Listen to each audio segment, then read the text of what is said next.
Hi everyone, it's Michael Fern, and welcome to the first episode of the LSP Method podcast. So, I thought I'd go solo this one. As you'll see as we go along in the episodes, I will be getting guests along, but I thought I'd do this one solo just to talk about a few things. So, I wanted to introduce myself, who I am, a little bit about this particular podcast, what we're going to do, and talk a bit about Lego Serious Play and the future that I see for Lego Serious Play. But maybe we'll start with my background. So just to share who I am, as you can tell from my accent, I'm an Australian. I've been a facilitator here in Australia since 2005, 2006. And I started in a few little companies, but where I really learnt my craft was at one of the big four consulting firms, KPMG. So I was a trainer, facilitator, was there for a couple of years, and then a little too conservative for my liking. So I left, started my own business, doing training, facilitation, and in 2012, I came across Lego Serious Play. Now, I loved what it did. I started to weave it in and out of my workshops, my trainings, my facilitation, an hour here, half an hour there. And then it just grew and grew. And probably over that first year, I flipped from doing other stuff to almost doing just solely Lego Serious Play. So it started off as client work. So running workshops using Lego Serious Play to achieve certain outcomes, and we can probably over the course of the podcast talk about a lot of the stories from that and the lessons learned. But yeah, so I started to do client work because I had a training background. A couple of years after that, I'm like, well, it's working so well. Why isn't everyone using it? And so I started training and certifying people in the method, and that led on to doing it online. So there's online self-paced course. I wrote a book in 2020 about it as well, which you can get freely from my website.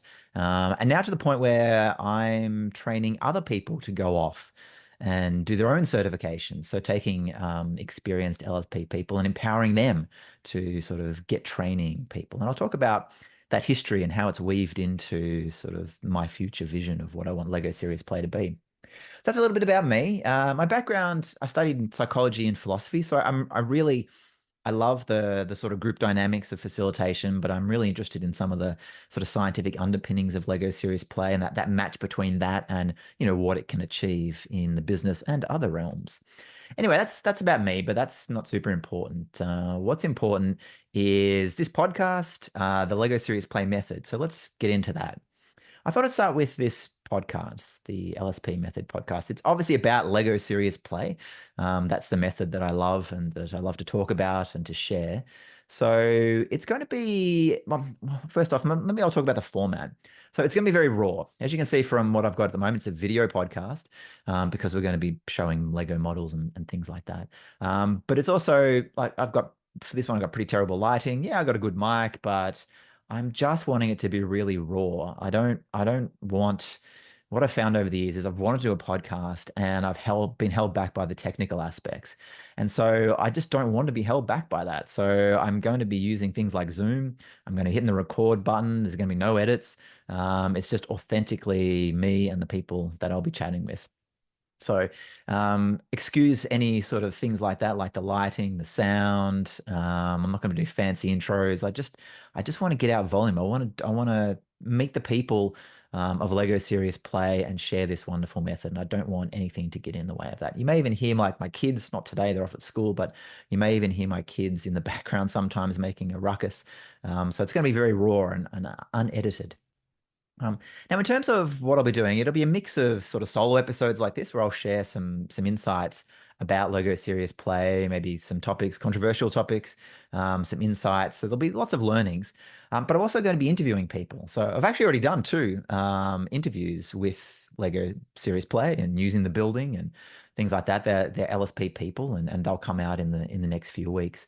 So there'll be interview style with LSP people, getting to know the people of LSP, how they're using it, some of their insights. I do want to do some interviews as well with people that are not from the Lego Serious Play world, but still using Lego Serious Play. So in most of these podcasts, I want to do some builds so that you can actually see Lego Serious Play in action as well. People building beforehand, sharing their model and stuff like that. So very raw. I just want to get out lots. If you want to be on it, feel free to contact me and we can set up a time as well. I'd love to hear from you, chat with you, and that sort of stuff, and share that with the world. The aim in doing this podcast is just to raise the profile of Lego Serious Play and the people in it. I just feel like there's a lot of great work being done, but like the I guess like the facilitation profession itself, it's very isolating. A lot of it's done unseen and unheard. So that's a big part of what I want to do is I want to surface all that, all the good work being done. So that's a bit about the LSP method podcast. But let's talk about the Lego Series Play method itself and also the future I see of it. So there's lots of different ways that you can frame Lego Serious Play, describe it to people. Like that's most of my job now is just trying to describe this to people so they understand what it is. And so I'll go through that. One of the things I always say is you just got to experience it. That's the best way to understand Lego Serious Play. But some of the things, some of the words that I use are things like there's this great saying from Johan Rus, the one of the inventors of Lego Serious Play, where he says, um, we go into these meetings and these workshops, but we do the same thing over and over again. And his saying is, well, let's change that process. And if we change the process, we'll change the outcome. So change the process to change the outcome. So like I said, even one-on-one coaching, we get into these little groups. Maybe it's meetings of like 5 or 6 people. Maybe it's bigger workshops like I do, where it's, 10, 20, 30 people, or maybe even big conferences, like big groups. So we gather together in groups and we go through that normal process. We get into a meeting, we just run it like we normally do. And we know how that goes is, the extroverted, the dominant, the ones that have power in the social situation are the ones that, dominate. And so you get a lot of very uneven voices, as in, some people talk a lot, some people not so much. And so for me, Lego Series Play sort of it looks at that process that we just do and don't even realize, and it says, well, why do we change it? And we do that with, the Lego bricks. We give them a different material. We do some facilitation tricks like turn taking and a whole bunch of other things, which you'll learn about as we go along with this podcast. And what that does is it changes that process and it changes the way we communicate. And from that, you're hoping to get a different outcome. And that's what we're really about. Like I have an idea in my head, you've got an idea in your head. And at the moment, we just talk and we listen. Maybe we write a few things, post-it note, whatever. But what we're really trying to do is we're trying to peek into people's minds. And that's what communication is about. We're trying to really show what's in here and see what's in there. And if we can get all that out into this sort of shared communication space, then we can have better conversations. And that's the driver of everything. Better ideas, better conversations, better insights lead on to better actions. And that's really what the core of Lego Series Play is about. It's just shaking it up. It's just doing it differently than we always do, whether it's classes or coaching or meetings. Let's just do it differently. And so I've seen this play out since 2012 in the workshops that I run, the meetings, the people that I teach, the feedback that I get, from when they use it. And so I know this method works and it works well. But a big part of this podcast is sort of sharing, I guess, sharing the love a little more. Speaking of love, why do I love Lego Serious Play? So I think deep down my philosophy, I have a very egalitarian approach to life, as in I feel like everyone's voice is valid. Everyone should be heard and seen. Everyone should have their chance to have a say. And that's not to say that the end result needs to be this watered down mess where we just have to include everyone's point of view. There is a point with Lego Series Play where you do have to prioritize. You do have to throw some stuff out. But I think the thing that we miss with the way we run our meetings and workshops is we start off like throwing stuff out. Like, 80% of the people in the room, we've already thrown their stuff out and just listen to 20% of the people. So it's about that divergence at the start of a meeting or a workshop or a class. It's like, why don't we get it all on the table? Get that equality of voice that, engage everyone in the room, get it all on the table. And then we've got more to work with. And once we've got more to work with, yeah, we'll throw stuff out and maybe your stuff gets thrown out, but you've had your say, you've been heard, you've contributed to the process, to the pool of ideas. And I think that's what Lego Series Play for me does, is it changes that start to really give people that feeling of ownership, that feeling of engagement, but that also leads on to better outcomes as well. So that's one of the reasons why I love Lego Series Play. The other is it's just basically about telling stories. Like we build models, we tell stories, And everyone loves a good story. Every human sort of connects and engages with story. And, all these things I'm talking about, we'll touch on in various podcast episodes. But the reason I love it is for what it brings out in the human. It allows people to be themselves, be more authentic. I just don't think anything bad comes from that.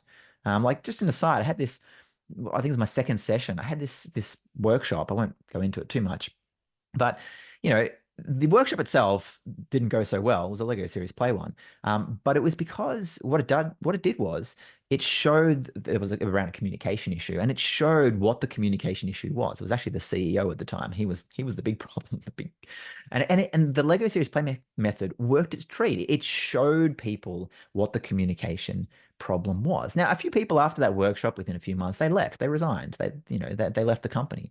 And I actually think that was a really great outcome because what you wanted was you want people to be themselves, you want everyone else to be themselves. And once it's all on the table, then you can deal with it. And sometimes dealing with it is, I'm going to leave. Sometimes it's, well, it's better if you do leave. Or sometimes it's like, I'm going to go down this path, or we're going to change this. And Lego Serious Play just gets to the heart of the matter quicker, whether it's good, bad, ugly, whatever it is. It's like we don't have the facade up. We don't go around merry-go-rounds. We don't have the politics. There's no status and hierarchy. There's none of all that crap. Basically, what it is it's just getting to the heart of the matter. And that's what I love. The heart of the matter is the story. It's shaking things up a little bit. So that's why I love it. And that's why I keep coming back, because I just think it's a tool that should be there for everyone. Anyway, that's my love. I will probably do another podcast just on particularly what I love about Lego Serious Play. But that's a little bit of a snippet to it. So I wanted to finish off this first little podcast with a bit of a view of the future of Lego Serious Play. And to do that, I should talk a little bit about the history of it, or the past. So it was a method that was developed by the Lego Group, and some parties involved with them. And in 2010, they decided to open source it. They decided to sort of release it to the world. Now, from that, there's been different people training it, different people certifying in it. That the Lego Group itself doesn't do a whole lot with Lego Serious Play. But that history there's sort of been 4 or 5 main trainers that have trained most of the people in the world around Lego Serious Play. I say organizations. And I'm actually going to do, probably my second episode is going to be a video on the different organizations and what they train in, their pros and their cons and things like that. But what it is it's been a very, how should I say, it's over 25 years old. So there's been perhaps what you would say is a conservative approach or a cautious approach to building up Lego Serious Play out in the world. And I think that has served Lego Serious Play well for its early years. At various points, it has been not the method, but the adoption of it has been a bit fragile, and there's been stops and starts. This is, 15, 20 years ago. But I feel like over the 2010 range into where we are now in 2024, the method has got very both robust in its delivery, but also the community around it. Like there are so many good people, smart people, sensible people that know this method, use it. And so I think this cautious, almost conservative approach. There's almost a fear approach to some people where they're fearful of what others might think of Lego Serious Play. Whereas I think that the method and the community is just so much more robust now than it was in the early days. And so I feel like it's at a point to accelerate. I feel like what we need to do is open things up. And so, there is a very closed side to Lego Serious Play where it's very conservative, it's very cautious, and there's more and more of us now that are a bit more on the open side of Lego Serious Play, which is about empowering and spreading this method and seeing mass adoption of it. And that's where I see Lego Serious Play going. Like I would love in every office, in every classroom, in every situation, there to be a bag of Lego and for people to know how to do Lego Serious Play for when the time is right and they want to bust out the Lego to help them with their conversation. Now, I think some people in the Lego Serious Play community are a bit not fearful of that, but they're a bit surprised at that sort of vision of it, of sort of mass adoption. I think it served some people for it to be a very niche, sort of closed environment. And I don't begrudge people that have done that. They've served this method well to bring it to where it is, but a lot of them, whether it's their business model or whether it's their view of the method and how we need to protect it, and we're seen as guardians. And I love all these metaphors that people use. They're very they're very insightful to the understanding of people's views of things. And we're actually going to do an episode on metaphor as well because it's integral to Lego Serious Play. But a lot of people have this guardian protection, really high quality, got to do this right sort of approach to Lego Serious Play. And I take a slightly different approach. So I understand all that, but I also realize that rather than setting the bar like way, way, way up here where it's really complex, it's really hard to use, you can only use it in a few situations. I'm all about accessibility. I'm all about it being practical. I'm all about empowering people to to meet them where they're at. So wherever their facilitation skills are at, wherever their understanding of the method is at, just meet them where they're at. And this is why I wrote my book, which is a how-to for the Lego Serious Play method. And it says, hey, here's how to do it. And I'm always trying to, if you're here with your understanding of it and your facilitation skills, I'm trying to improve you and get you up and empower you. And if you're a really good facilitator, great, we can even go further. But I think that's where Lego Serious Play needs to go. Its future. People need to be empowered. They need to be encouraged. They need to be known. They need to be shown that it's okay to experiment, to go with it. Yeah, you want to have a foundation, a core, an understanding of it, but you really do want to sort of push the boundaries and see where this method can take us. So yeah, that's my vision for it. I want to see it in every office, every classroom, and that empowering, that sharing of what Lego Series Play can do. Well, that's part of the reason why I'm doing this podcast, because I want to show that in a different format rather than it being locked away in a workshop or a classroom. I want to bring it to people. And obviously it's in a podcast. It's not a workshop format, but I want people to show, I want people to see models. I want them to see people, having built models, sharing stories. I want them to hear the stories of the facilitators. I want them to hear some of the stuff that I've got to say around my views on the method. And hopefully from this, you learn something.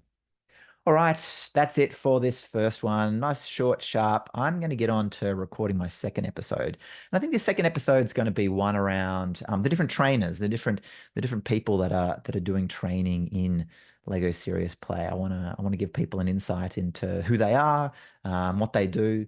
So keep an eye out for that, and also keep an eye out rapidly for these next interviews. I had a wonderful one today with a guy called Will, and we're going to get that out soon. And like I said, it's going to be raw. It's going to be terrible lighting like this one. Hopefully not terrible sound, but it's going to be raw and authentic. And I just want to get it out there. So if you want to be part of it, let me know. But otherwise, thanks for listening. And yeah, I'll see you in the next episode.